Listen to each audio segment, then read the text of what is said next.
Telegraph Hill in San Francisco. This is Coit Tower, and the year is 1988. This beautiful view shows the San Francisco waterfront and several piers before us. From right to left, we see the Bay Bridge, Yerba Buena Island, and Treasure Island, with the East Bay in the background.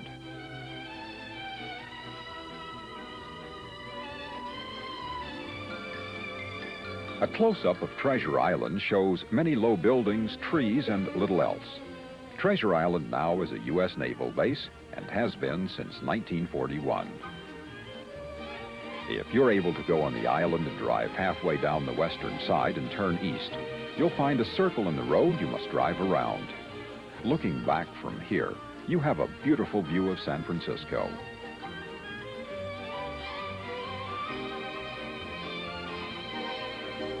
And here's a closer look at the San Francisco skyline.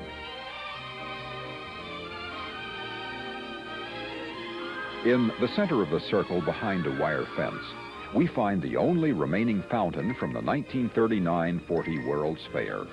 It's not in very good condition. The Navy is planning to restore it someday. Around the fountain, we find a few figures from the fair. These are in good condition. Now let's go back 56 years when there was no Treasure Island. The Great Depression was on, and San Francisco was in the process of building two of the world's largest bridges. This film shows progress on the Bay Bridge around 1935. Someone suggested that when the bridges were finished, there should be a World's Fair to celebrate the event. The idea took hold, and yes, San Francisco would have its World's Fair. Here is Yerba Buena Island. The fair would be held on a man-made island in the shallow water shoals to the west. It was the only area large enough for the fairgrounds. The U.S. Army Corps of Engineers had the job of building it. And here are the dredges working on the project. The island took 1.5 years to complete. It was scheduled to become an airport after the fair was over.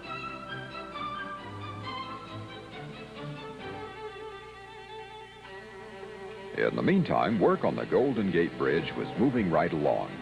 This bridge was difficult to build because of the strong tides in the Golden Gate. But the work went on, and all setbacks of building a bridge under open ocean conditions were overcome. San Francisco was well on its way to having two bridges, one the largest suspension bridge, and the other the longest bridge in the world.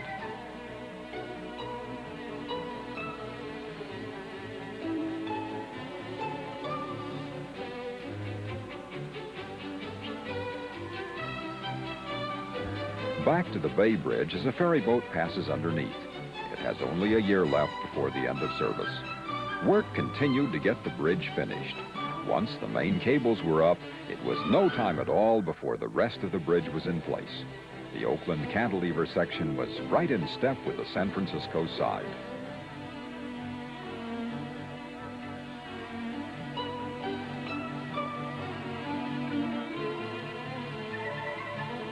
This overall view from Oakland shows the whole bridge, including Treasure Island. Painters were busy, and the concrete deck nears completion. The time was close for the grand opening. Thousands of people were at both ends of the Bay Bridge in November of 1936 for the big event. There would be no foot traffic on the bridge. The chain was cut, and the rush was on. The citizens of San Francisco and Oakland ended the first of three major celebrations with this momentous occasion. In May of 1937, the Golden Gate Bridge was finished and ready for its opening ceremonies. The city had its second major festivity only 6 months from the opening of the Bay Bridge. The Golden Gate Bridge opening was first for foot traffic only, with the following day set for vehicles. However, you can still walk across the Golden Gate Bridge. By now, San Francisco knew how to let the world know what it could come and see. This was to be with the opening of the Golden Gate International Exposition on San Francisco Bay. The fair would open in 1.5 years, and now was time to get ready for the third major celebration.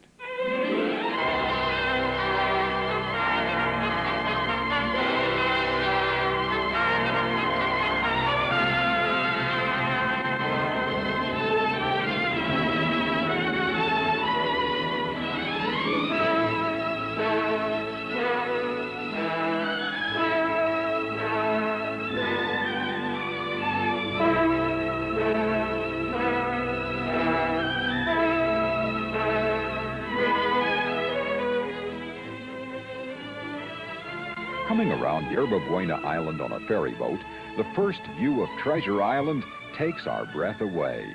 What catches our attention right away is the Tower of the Sun and the elephant towers in front of it, with all the beautiful colors. We're about to enter a new and exciting world, the likes of which we have never seen before.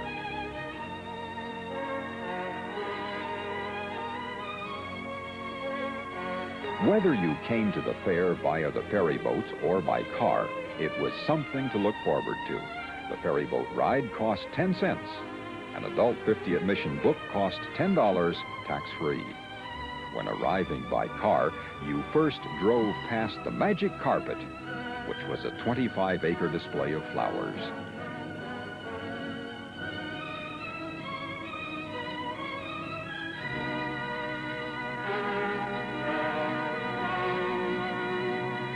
Then you went past the elephant towers to the 12,000-car parking lot on the north end of the island.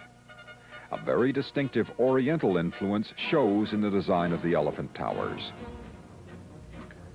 The Tower of the Sun was the main landmark of the fair. It was 400 feet high, with the gilded figure of Phoenix at the top. There were tulips from Holland, over 250,000 of them, plus many other flowers on display.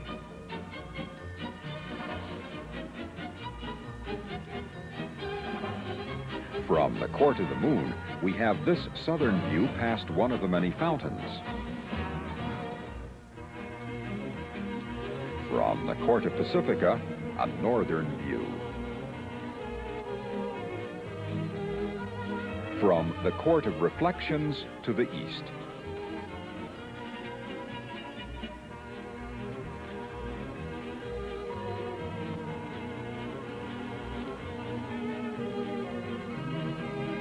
Further back past Temple Compound is the Arch of Triumph, 105 feet tall with a 90-foot arch, and the ever-present Goodyear blimp.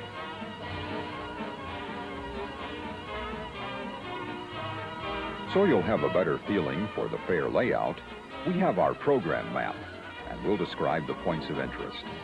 In front of the Tower of the Sun, which is front center, we find the two elephant towers. The four large buildings surrounding the Tower of the Sun are exhibit halls. To the left of these halls is the statue of Pacifica. The tower above Pacifica is the Chinese village. To the extreme left was the parking area, only partly shown here. Above the Chinese village was the amusement area. Behind the top of the Tower of the Sun were the exhibits from many nations. The area behind the lagoon on the right of the tower was the Federal Building, and also many exhibits of Western states. To the extreme right are two large hangars and the administration building, which are permanent buildings. With the pretty young ladies, the official fair flag. The fair posters. The newsreel cameraman ready. It was time for the official opening ceremony. This would take place in front of the Colonnade of States. The 48-column arcade at the Federal Plaza represented the 48 United States. A special stage was built, and all of the people who helped produce the fair were present. Governor Olson of California and Mayor Rossi of San Francisco were speakers at the opening. The weather was great for February, and there was a good crowd. President Roosevelt sent a message via radio broadcast since he could not be present in person. The official opening of the Golden Gate International Exposition ended with a display of aerial bombs, and the fair was open.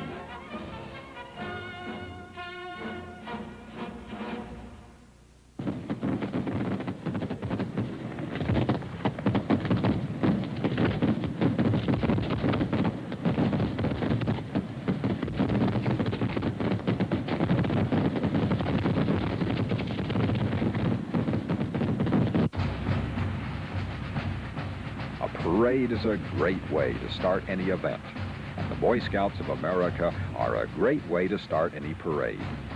Followed by many marching bands of every type, including people from foreign nations in their ethnic costumes. Parades would be a regular attraction at the fair.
Let's start our look at the fair from the Tower of the Sun, looking towards the statue of Pacifica. We're looking down the Court of the Seven Seas. It's over 1,000 feet long. The statue is 80 feet high. The wall behind it is 100 feet high and is a large wind chime. Here now, some close-up pictures of both.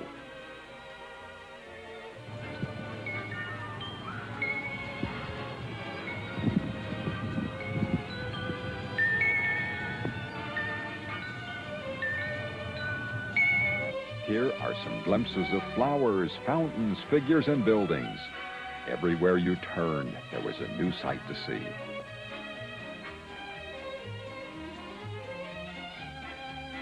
This large mural, titled The Peacemakers, was in the Court of Pacifica over the Northwest Passage. It was 144 feet wide, 48 feet high, and there were 270 4-by-8-foot panels in the mural. Other large murals were at the Federal Building. There were two measuring 360 by 60 feet, titled Conquering the West by Water and Conquering the West by Land. Here, an elephant train. The San Francisco House. The California Auditorium. Some people, adults and youngsters, just had to dance to show their excitement. Just look at all that energy.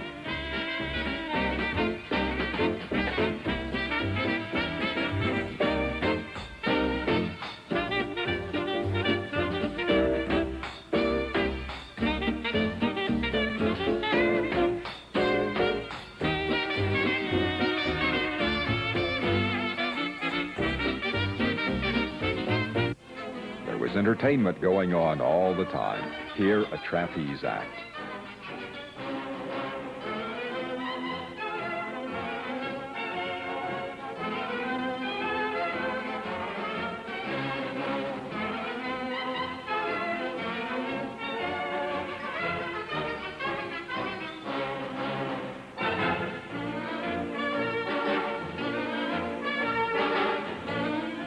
Now, a comedy act.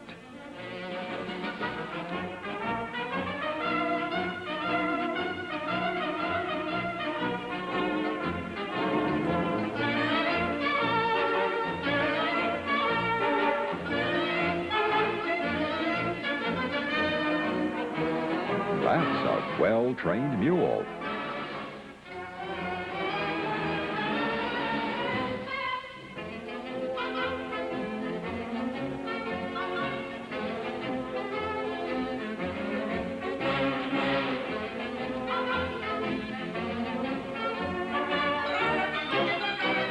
Here's a high wire act.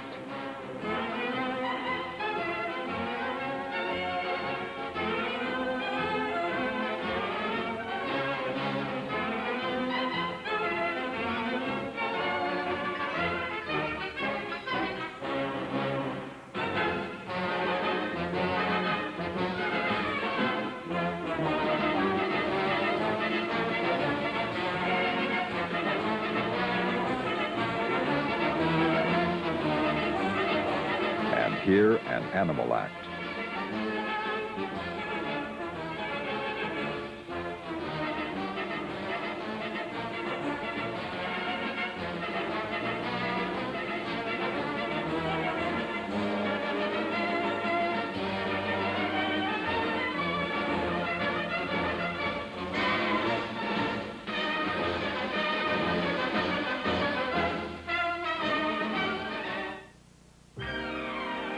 Now that we've rested, let's look around again before the next act. Here's one way to get around the fair. More flower gardens.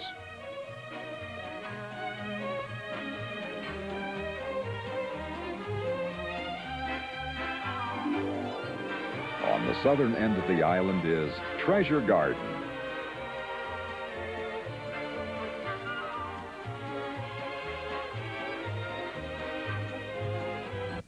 Now back to the open-air shows.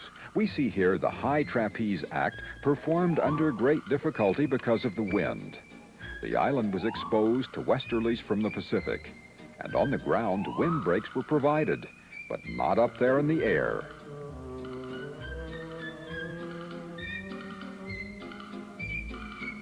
This is the fast way down. Jojo the clown enjoys seeing you at the fair. Here we see the young ladies swinging by their teeth.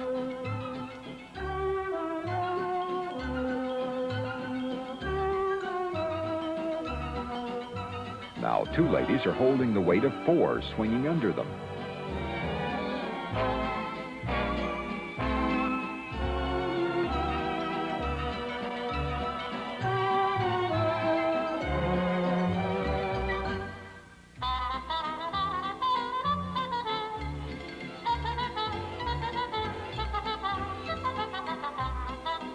Going higher to do a synchronized dance.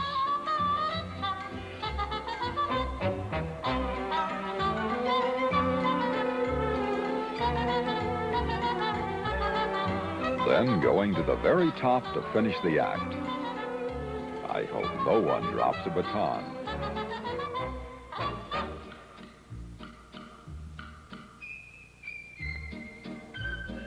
The fast way down.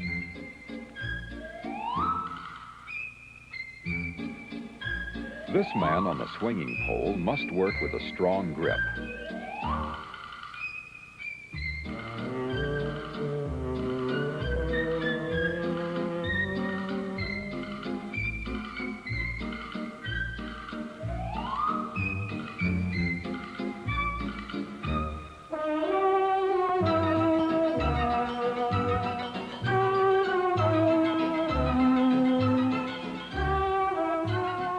Then we have the human cannonball, who's only happy when being shot out of a cannon.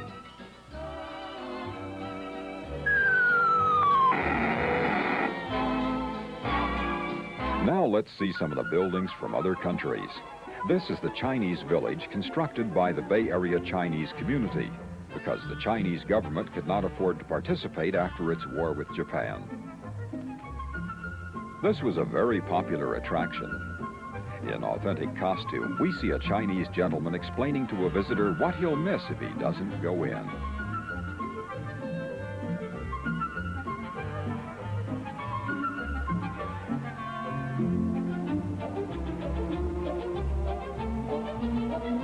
Looks like no sale. Here's the Scottish village with its authentic buildings. We'll be entertained by a piper and a Scottish lass doing a dance over crossed swords.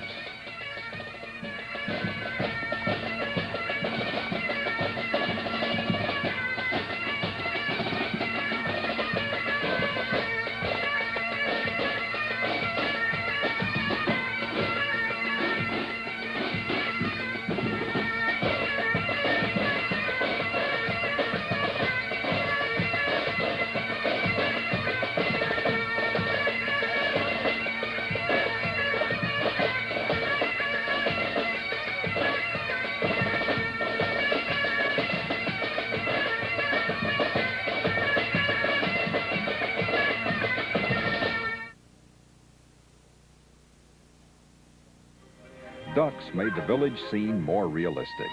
After the show, you could visit the buildings where specialties of that country were on sale.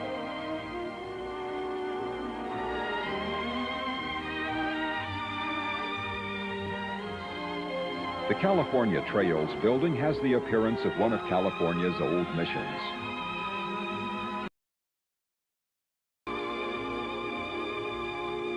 Here's a couple of models in early day dress. More exhibits from the various counties of California.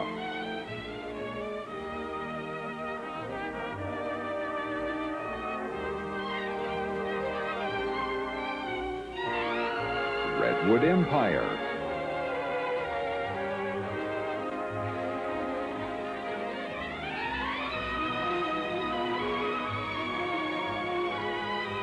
Shasta Cascade.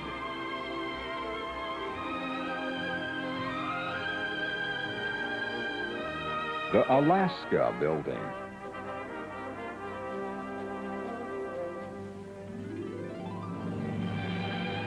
Some modern art.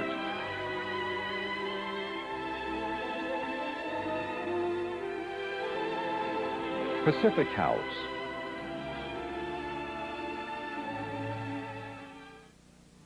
Hawaii Pavilion and its dances.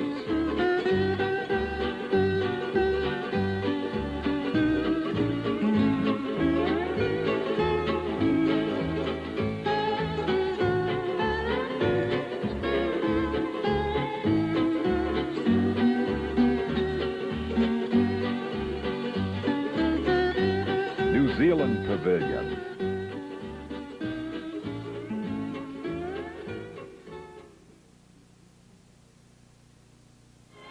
French Indochina. Many of these countries no longer exist under these names.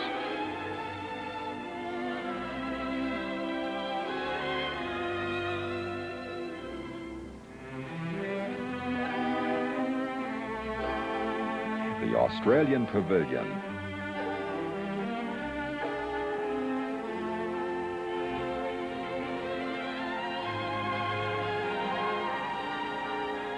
Australian native animal visitors.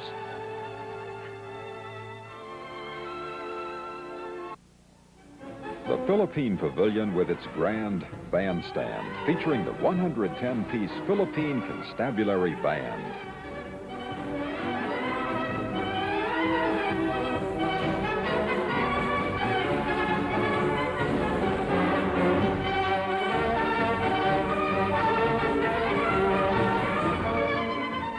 Beautiful costumes.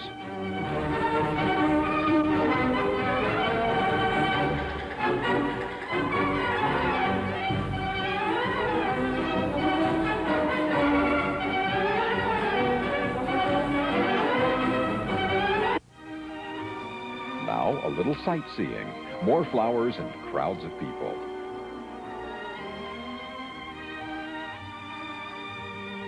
The Lahore Pavilion.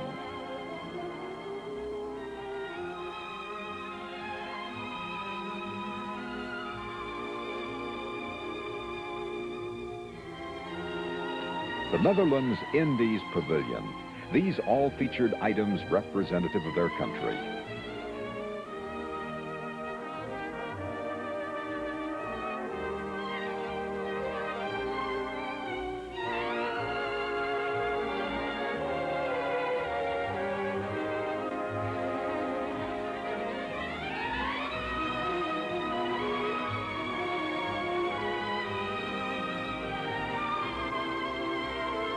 The Japanese Pavilion, built entirely of wood, including the nails. A lagoon with bridge and oriental garden attached.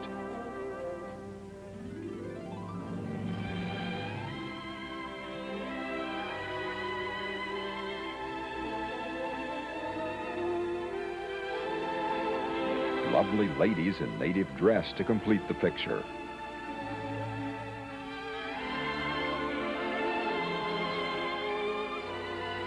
The Guatemala Pavilion in Mayan style. The Colombian Pavilion in Spanish colonial architectural style, and a marimba band that was a hit at the fair.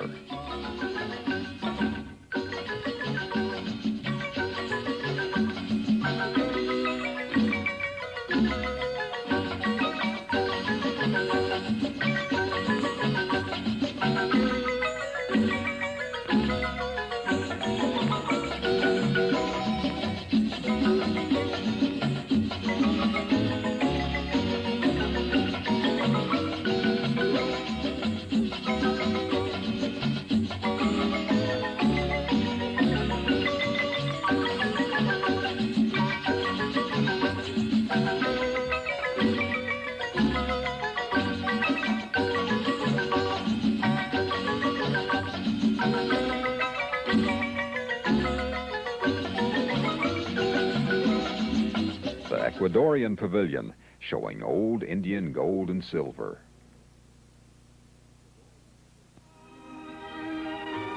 The French Pavilion showed fine arts, fashions, and programs of music, movies, and lectures.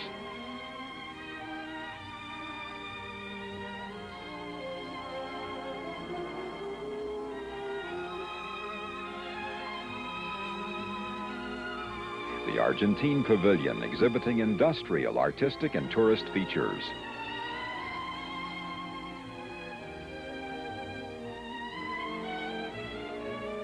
Brazil's pavilion, serving coffee and tea to feature their major exports.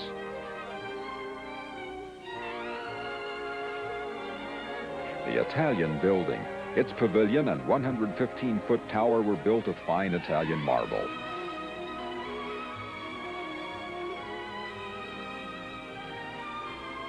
Norway's ski lodge, built of hand-hewn logs and showing a sod roof complete with grass and, naturally, a steam bath.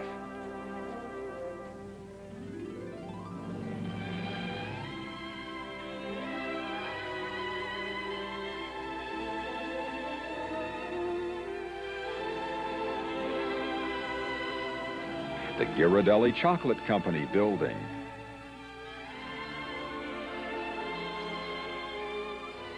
Here's an organ grinder and his monkey. The American Soapbox Derby. Kids built the coasters. The yearly event was fun for everyone. I wonder how many went on to Indianapolis in later years.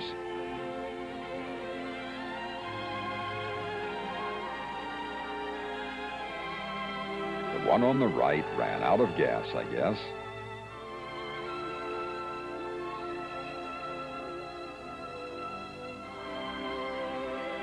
And the winner! Airplane rides around Treasure Island used seaplanes because there was no runway on the island.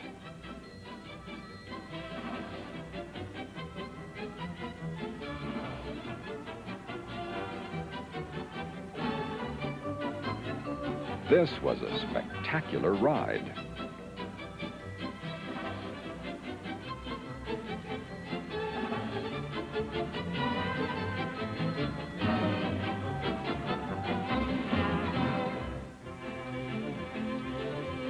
Here we see Paul Mance flying a stunt plane over the fair. This was not one of the sightseeing planes.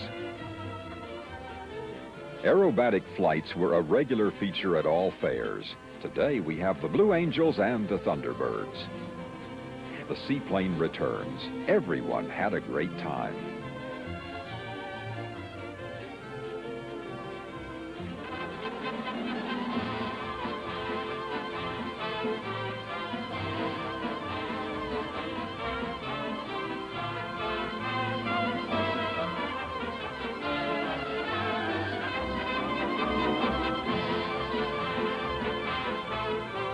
Here, the Navy stands guard over its island to be, only they didn't know it at the time.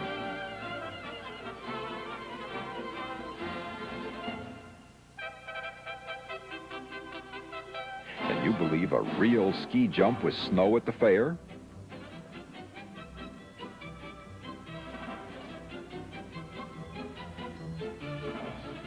Now we'll go over to the amusement area. This was called the Gay Way.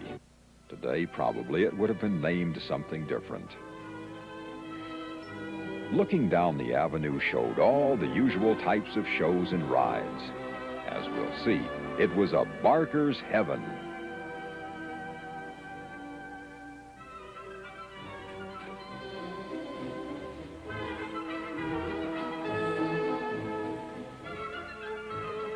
Let's take a ride on the giant crane.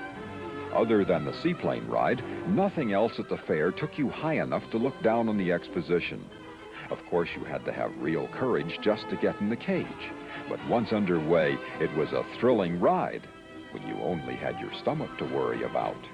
The crane turned as it went up, and the cage also rotated.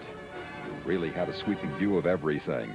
Up here, the fair looked like a small city and the busy place that it was.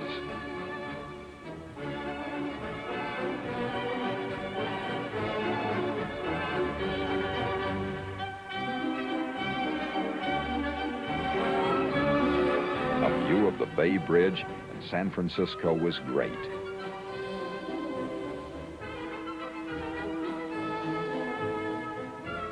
Back on solid ground, let's look a little more at the shows on the Gay Way. There were lots of girly shows, and they all have their barkers to sell them. Even King Kong was here for you to see.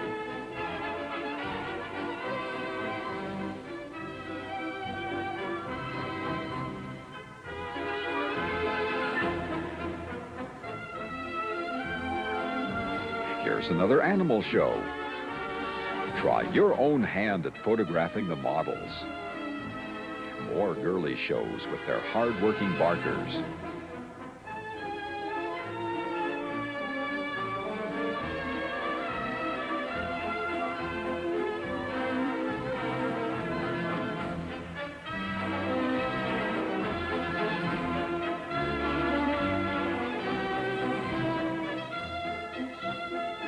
The Navy also kept its eyes on these events. Ripley's Believe It or Not show.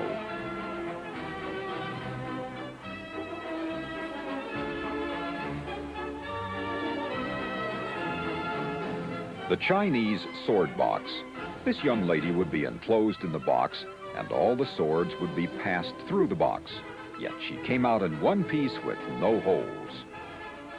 The Hum-A-Tune Man. He sold a simple metal kazoo and put on an entertaining show. He did a very good business, as you can see.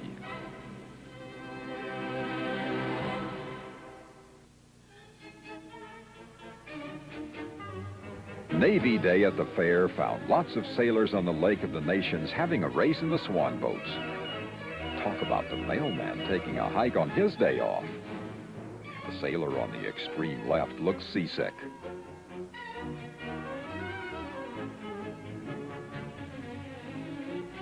Here are a couple of real swans indifferent to the whole thing.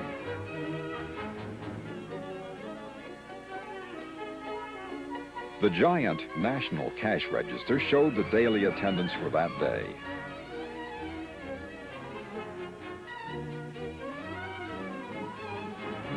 Temple Compound, where the open-air shows were put on using big-name movie and radio stars. Here's an acrobatic dance group performing.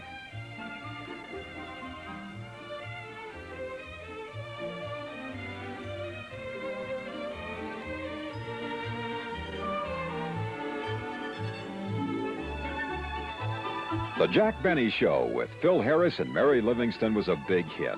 It gave Jack's many admirers a chance to see what a great guy he was, along with his talent.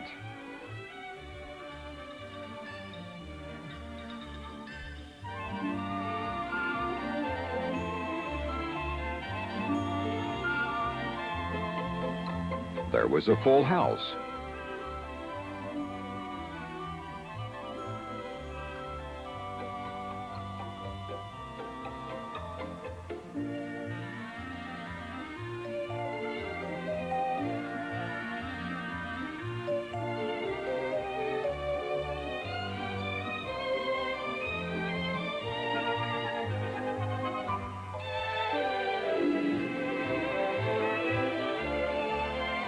Here he poses for pictures.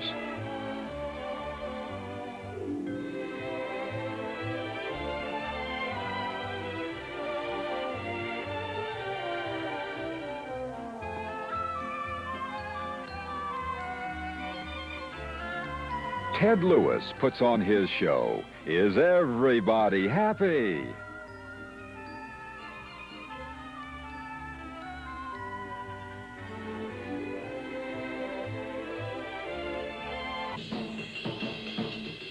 When Benny Goodman was there, the show and the audience was as good as the one on the stage.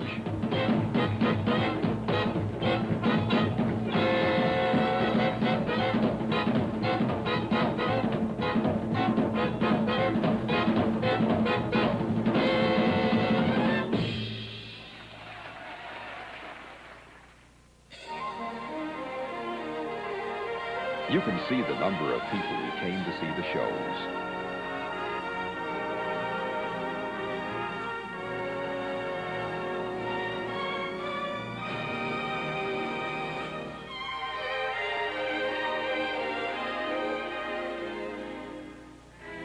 The elephant trains. This was another way to get around the island. Now we'll spend a while just looking at things. No matter where you go, there are fountains and lots of figures. Some looked very strange. Flowers came in many colors. This fair was a horticulturist heaven.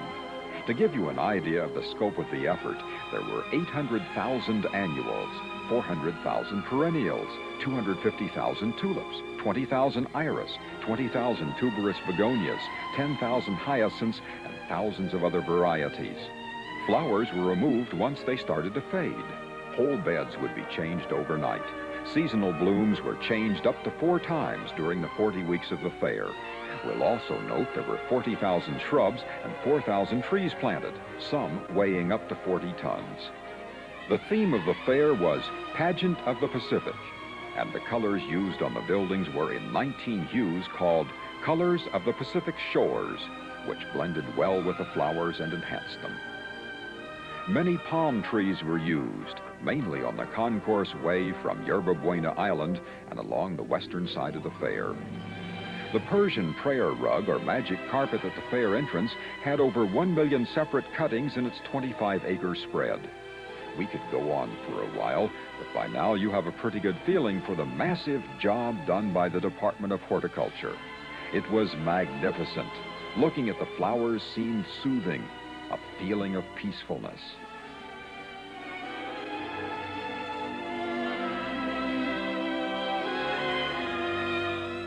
Rainbow Girl Fountain.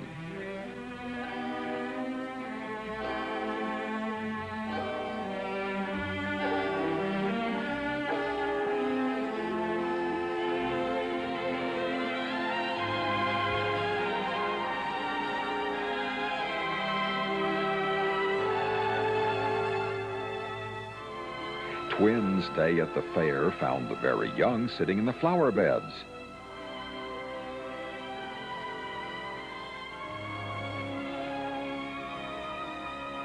Also, there were adult twins, and they do look alike, don't they? It's all done with mirrors, folks. Major indoor shows were well received by the fair visitors. One was the Folies Bergère.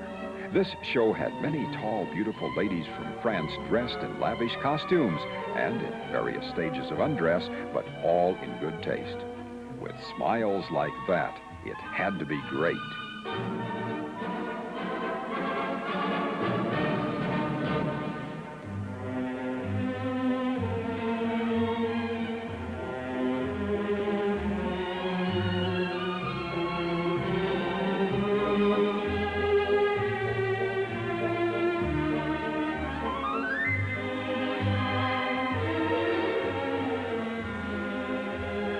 Billy Rose's Aquacade featured a large cast. Stars of this show were Esther Williams and Johnny Weissmuller.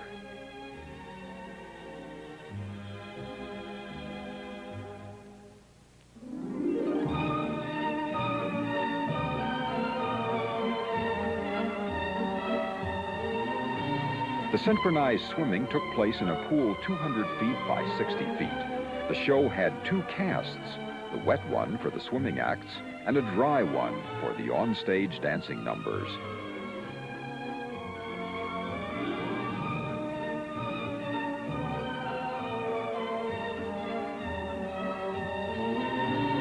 Here is the grand finale.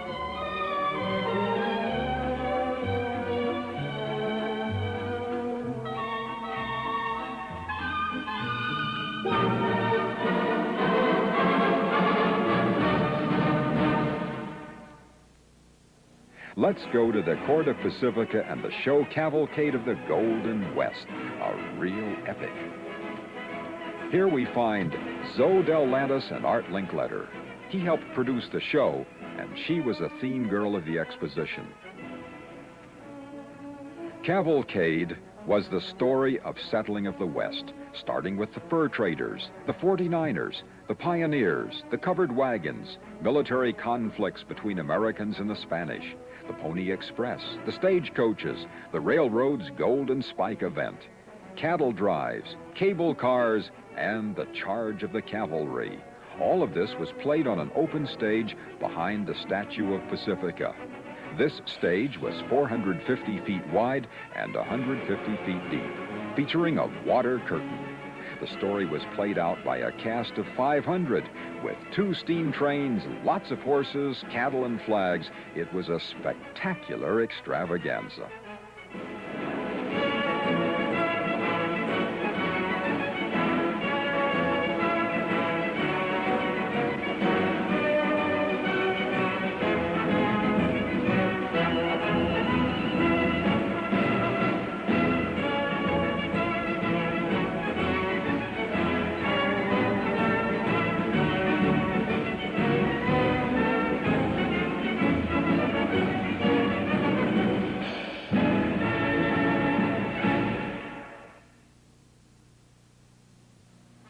fair had been planned to run only through 1939.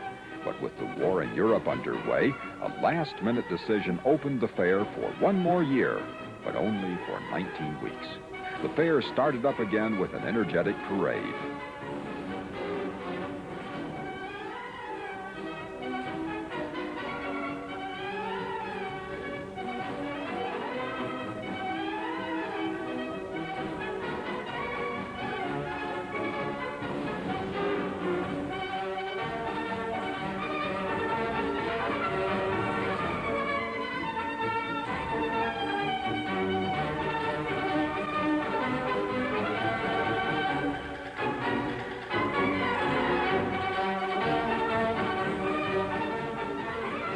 Newsreel cameramen were there to record the event.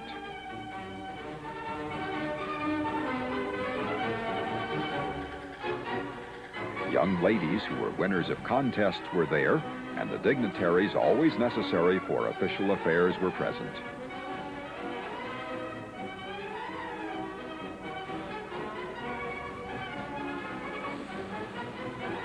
Pretty girls are always ready to pose for pictures.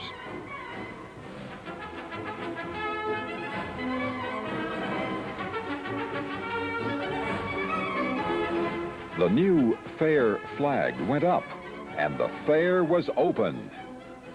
The flower beds were in first-class condition. A major change was in the color scheme of the fair. All was repainted in darker shades than before. Fewer foreign countries were present because of the troubles in Europe, but there was always something to take their place. Local groups represented some of the nations which did not return, and for a fair that had been planned in 4 short months, it all worked out.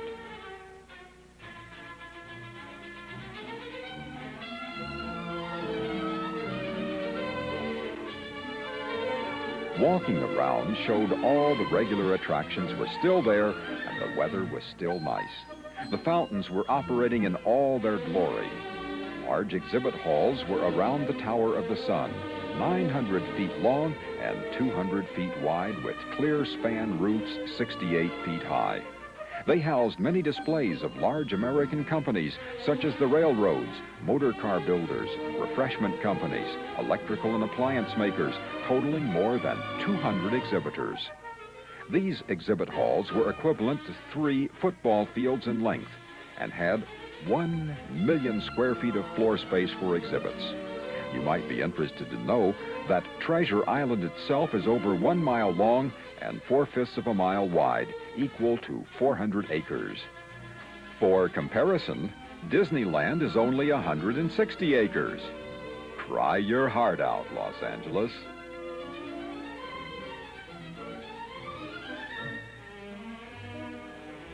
A view of the lagoons and people enjoying them, both watching and riding around in swan boats.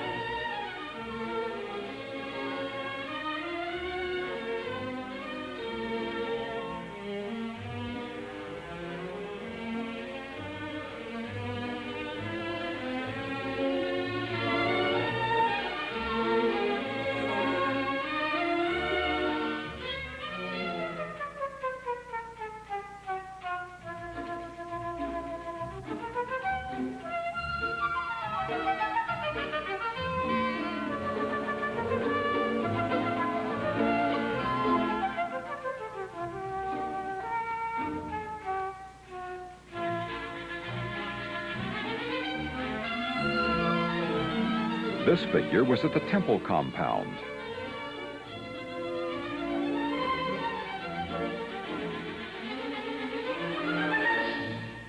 Time for the fair is now growing short, and it's time to start taking our last looks at something that will soon be gone.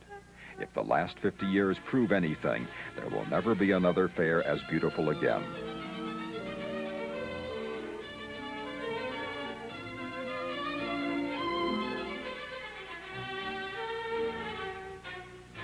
This is the Court of the Moon. We will look closely at one of the most enjoyed courts with its statue of the evening star.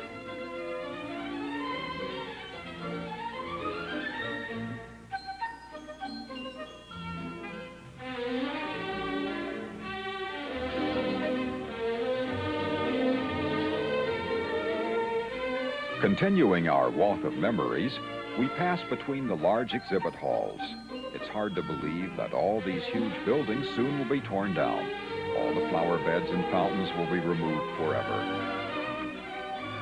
16 million people came to the fair during the 2 seasons it was open.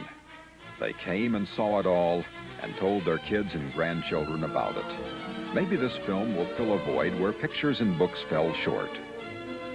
The end of the Exposition was also the end of an era and the beginning of a historic time. In 1939, the Bay Bridge was officially completed when train service started, which marked the end of service for most of the Bay ferries.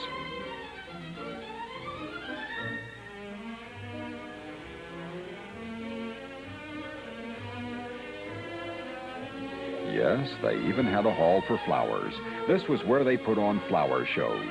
It was so popular that California State Fair bought the building for future use after the Exposition was over. As the day grows long, we start looking forward to seeing the fair at night. The fair during the day was a grand sight, but it became a different place by night. For one thing, there would be fireworks. When the sun went down and the lights came on, there was a mysterious change.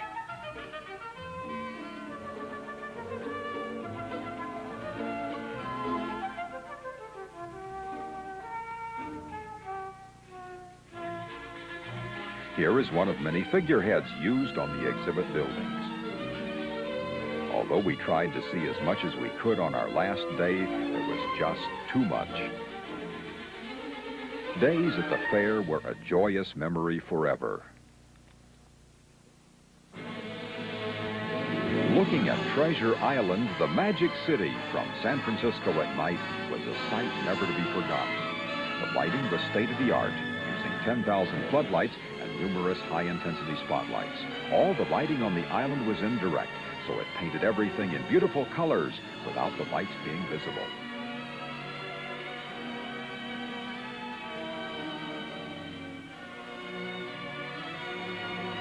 It's fireworks time. Along with the aerial show, there were ground displays of many historic figures, flags, and battleships. Pyrotechnicians did a good job at the fair.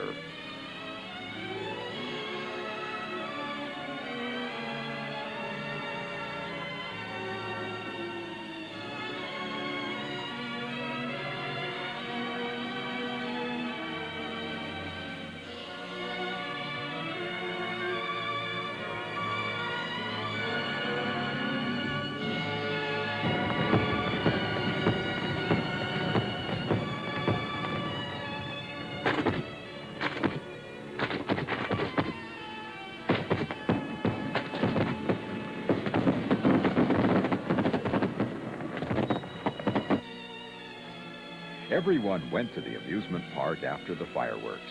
At night, the Gayway also took on a new look. Most of the shows and rides cost 10 cents or 25 cents, a bargain at today's prices. The Gayway seemed to have more appeal at night, which is the time to play for many people.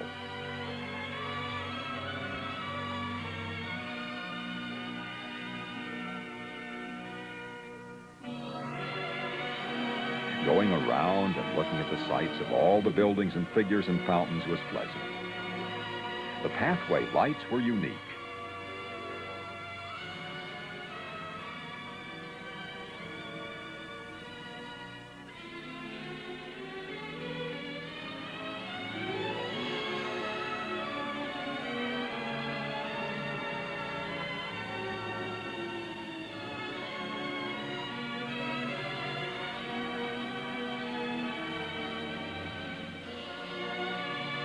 Here is a map of California with the bank's offices illuminated.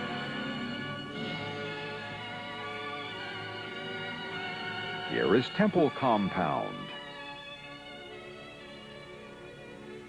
Rainbow Girl Fountain.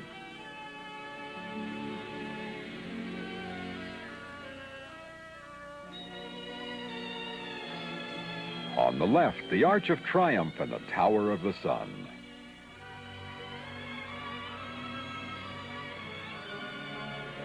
From Yerba Buena Island, the whole fair.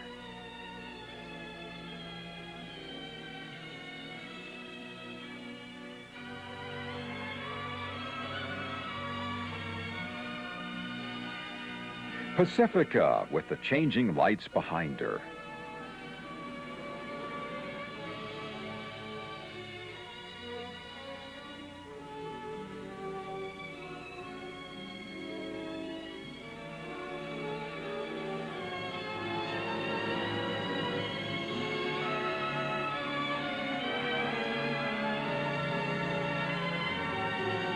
The Peacemaker mural under lights.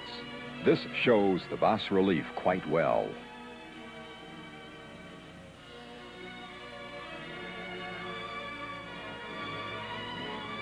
The Elephant Towers.